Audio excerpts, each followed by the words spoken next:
সামান্তরিক ত্রিভুজ নিয়ে আলোচনা করব।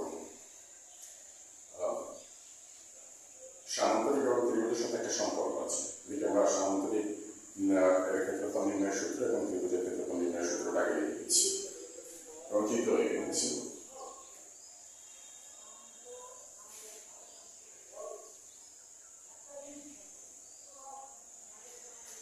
সামান্তরিকের সংখ্যা হচ্ছে যে চতুর্ভুজের বিপরীত বাহু সমান এবং সমান্তরাল, তাকে সামান্তরিক বলে।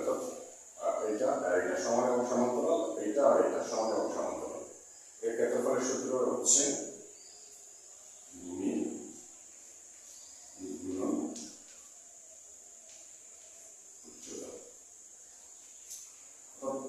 ভূমিটা যদি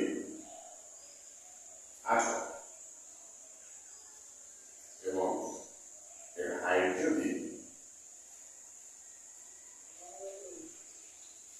4 হয়, তাহলে ক্ষেত্রফল হচ্ছে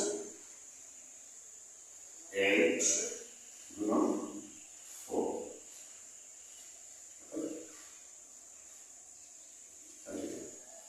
আর যদি আমরা ত্রিভুজকে নিয়েছি, এই ত্রিভুজের ক্ষেত্রফল নির্ণয়ের সাধারণ সূত্র হচ্ছে ভূমি গুণ উচ্চতা ভাগ, অর্থাৎ ভূমিকে আর হাইটকে গুণ করে 2 দ্বারা ভাগ করলে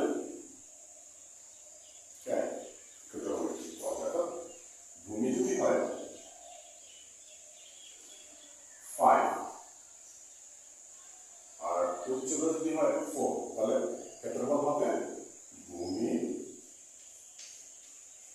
গুণন উচ্চতা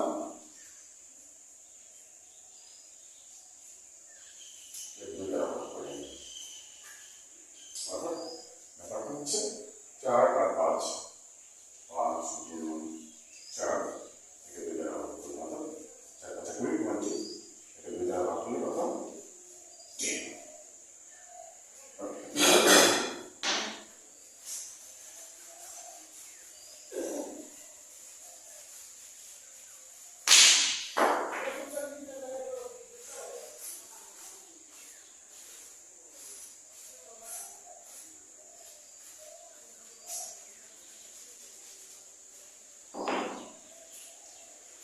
আমরা এই সামান্তরিকটাকে দুইটা বিপরীত করতে যোগ করি এবং কর্ণটা নিই, তাহলে দুইটা সমান ত্রিভুজের বিভক্ত হবে। এখন ধরেন একটু আগে আমরা উচ্চতার হাইট ছিলাম কত? 4 আর ভূমি ছিলাম কত? ক্ষেত্রফল 32 হয়েছিল। এখন ধরেন এটা 4 আছে এবং এটা 8, এটা আপনি অটোমেটিক্যালি এটা। এখন এই ত্রিভুজের ক্ষেত্রে এই পাশের অংশটা, এই অংশটা কত?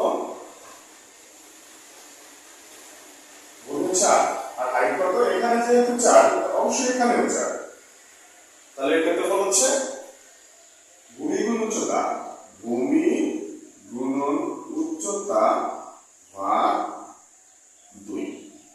তো কত?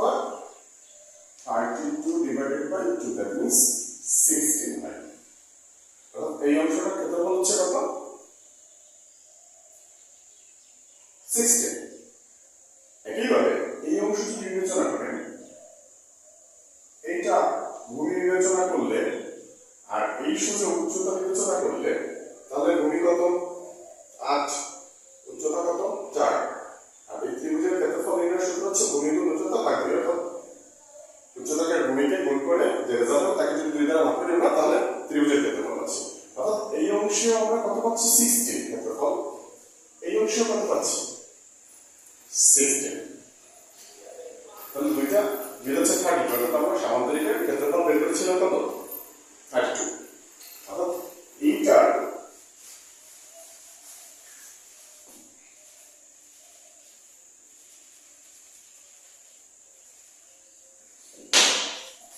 অর্থাৎ সামান্তরিকের ক্ষেত্রফলের সূত্রের সাথে ত্রিভুজের ক্ষেত্রফলের সূত্রের সামঞ্জস্য আছে, মিল আছে। ভূমি গুণন উচ্চতা ভাগ 2। আচ্ছা, এটা এরকম হলে আমরা তো এই ভাগ 2টাকে একটু হাফ তৈরি করে নিতে পারি। হাফ ইন্টু ভূমি গুণন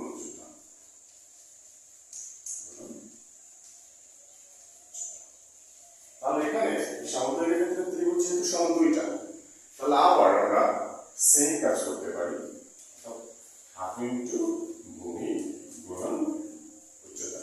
তাহলে হাফ হাফ দুটো যদি আমরা একত্রিত করে দিই, হাফ হাফ মিলে এক হয়ে যাচ্ছে, অর্থাৎ এরকম হচ্ছে ঘটনাটা, 1 ইন্টু ভূমি গুণন উচ্চতা। অর্থাৎ এক তো প্রত্যেক চলকের সাথে সংখ্যার সাথে থাকে, ভূমি গুণ উচ্চতা হচ্ছে সামান্তরিকের ক্ষেত্রফল নির্ণয়ের সূত্র। অর্থাৎ ত্রিভুজের সাথে আর সামান্তরিকের সাথে একটা সম্পর্ক আছে, ভালো একটা সূত্র তৈরির জন্য। সূত্র মুখস্থ করার প্রয়োজন নেই, আমরা শুধু মনে রাখবো সামান্তরিকের ক্ষেত্রফল নির্ণয়ের সূত্র হচ্ছে ভূমির সাথে উচ্চতাকে গুণ করে দেবে। আর ত্রিভুজ যেহেতু এই সামান্তরিকের অর্ধেক বিবেচনা করবো, দুইটা ত্রিভুজ হবে সামান্তরিক ভেঙে, অর্থাৎ দুইটা কোণকে যুক্ত করলে কর্ণ টানলে দুইটা সমান্তরিক হবে। আমরা কি করতেছি, এটা যেহেতু অর্ধেক, তাহলে ভূমিকে আর উচ্চতাকে গুণ করে যে রেজাল্ট পেয়েছিলাম তাকে দুই দ্বারা ভাগ করবো, অর্থাৎ ত্রিভুজের ক্ষেত্রফল নির্ণয় সূত্র হবে ভূমি গুণ উচ্চতা ভাগ 2। আর সামান্তরিকের